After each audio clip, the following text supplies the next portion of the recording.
নমস্কার বন্ধুরা, হোম কুকসে আপনাদের সকলকে স্বাগত।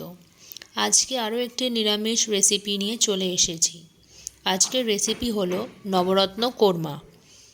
বাড়িতে কি করে কম উপকরণে রেস্টুরেন্ট টাইপ নবরত্ন কোরমা বানানো যায় সেই রেসিপিটি আপনাদের সাথে আমি শেয়ার করব। তাহলে চলুন রেসিপিটি দেখা যাক। প্রথমে একটা প্যানে জল গরম করে তাতে চিনি ও একটু নুন দিয়ে জলটাকে ভালো মতো করে ফুটিয়ে নিয়েছি। জলটা ভালো মতো ফুটতে শুরু করেছে। তারপর গাজর, আলু ও বিনস কুচি জলের মধ্যে দিয়ে দিলাম। ভালো করে 5 মিনিটের মতো সবজিগুলোকে একটু সিদ্ধ করে নেব। চিনিটা দেওয়ার ফলে সবজিগুলোর রং নষ্ট হবে না, একই থাকবে। 5 মিনিট পর ঢাকনা খুলে দেখুন সবজিগুলো ভালো সিদ্ধ হয়ে গেছে এবং সবজিগুলোকে আলাদা পাত্রে রেখে দেব।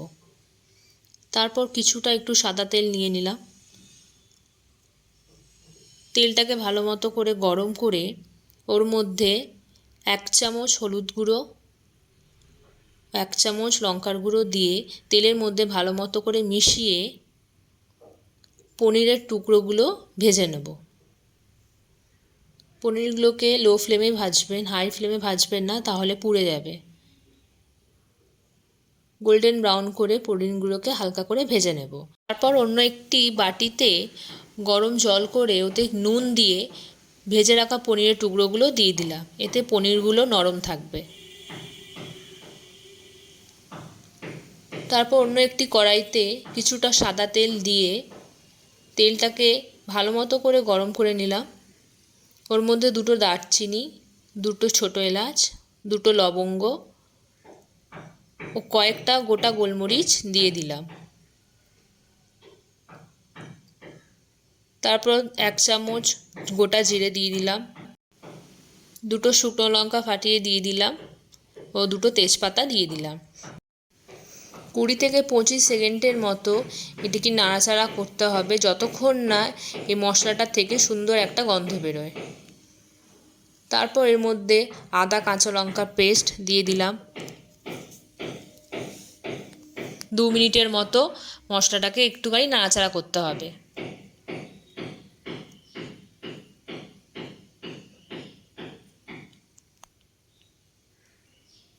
তারপর টমেটো কুচি দিয়ে দিলাম। টমেটোটাকে ততক্ষণই রান্না করতে হবে যতক্ষণ না টমেটোটা ভালো মতো করে নরম হয়ে যাচ্ছে। পুরো রান্নাটাই মিডিয়াম ফ্লেমে করতে হবে।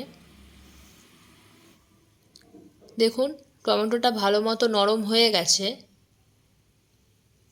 এরপর এর মধ্যে 1 চামচ হলুদ গুঁড়ো, 1 চামচ ধনে গুঁড়ো, 1 চামচ জিরে গুঁড়ো ও 1 চামচ কাশ্মীরি লঙ্কার গুঁড়ো ও 1 চামচ গোলমরিচের গুঁড়ো দিয়ে দিলাম। এখানে লঙ্কার গুঁড়ো আলাদা করে ব্যবহার করব না, গোলমরিচের গুঁড়োতেই যথেষ্ট ঝাল হয়ে যাবে। তারপর কাঁচা লঙ্কা বাটাও আছে। তারপর পরিমাণ মতো একটু জল দিয়ে মশলাটাকে বেশ ভালো করে কষাতে হবে।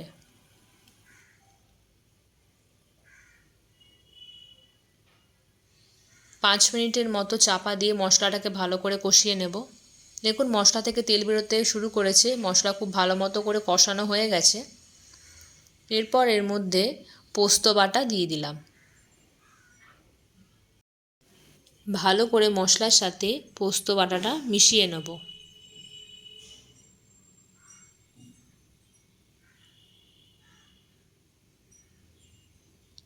মেশানো হয়ে গেছে। এরপর সিদ্ধ করে রাখা সবজিগুলো সব দিয়ে দিলাম। আপনারা আপনাদের পছন্দ অনুযায়ী সবজি দেবেন। আপনারা ফুলকপিও দিতে পারেন, মটরশুঁটিও দিতে পারেন, কোনো অসুবিধা নেই। নবরত্নে সব রকম সবজিই দেওয়া যায়। ভালো করে সবজিগুলোর সাথে মশলাটা মিশিয়ে নিতে হবে যতক্ষণ না মশলার সুন্দর গন্ধটা সবজির মধ্যে চলে আসে। তারপর কিছুটা পরিমাণ মতো জল দিয়ে দিলাম। আপনারা আপনাদের আন্দাজ মতো জল দেবেন। ভালো মতো করে মিশিয়ে পরিমাণ মতো নুন দিয়ে দিলাম ও পরিমাণ মতো চিনি দিয়ে দিলাম। নবরত্ন কোরমাটা একটু মিষ্টি মিষ্টি হলে খেতে ভালো লাগে। তারপর চাপা দিয়ে 5 মিনিটের মতো রান্নাটা করতে হবে। 5 মিনিট পর চাপা খুলে দেখুন সবজিগুলো ভালো মতো সিদ্ধ হয়ে গেছে। এরপর এর মধ্যে ক্যাপসিকাম কুচি দিয়ে দিলাম। ক্যাপসিকাম যেহেতু নরম তাড়াতাড়ি সিদ্ধ হয়ে যায়, ওই জন্য আমি ক্যাপসিকামটা সবার শেষে দিলাম। ভালো মতো করে মেশানো হয়ে গেছে। এরপর এর মধ্যে ফ্রেশ ক্রিম দিয়ে দিলাম।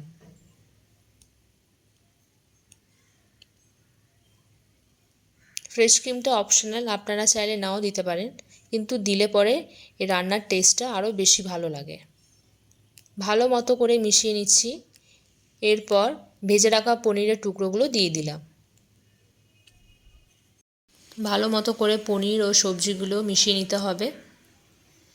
মেশানো হয়ে গেছে। তারপর 1 চামচ কেওড়া জল দিয়ে দিলাম। কেওড়া জলটাকে ভালো মতো করে সবজিগুলোর সাথে মিশিয়ে নিতে হবে। তারপর ওপর দিয়ে ধনেপাতা কুচি দিয়ে দিলাম। আপনারা চাইলে কাসুরি মেথিও দিতে পারেন। ভালো মতো করে সবজি ও পনিরটাকে মিশিয়ে নিতে হবে এবং চাপা দিয়ে 2 মিনিটের মতো রান্না করলেই তৈরি হয়ে যাবে নবরত্ন কোরমা। লুচি, পরোটা বা পোলাওয়ের সাথে নবরত্ন কোরমা জাস্ট জমে যাবে। রেসিপিটি ভালো লাগলে অবশ্যই লাইক, কমেন্ট, শেয়ার করবেন এবং যারা যারা আমার চ্যানেলটিকে এখনও পর্যন্ত সাবস্ক্রাইব করেননি তারা অবশ্যই আমার চ্যানেলটিকে সাবস্ক্রাইব করে দেবেন এবং পাশে থাকা বেল আইকনটি অবশ্যই প্রেস করে দেবেন।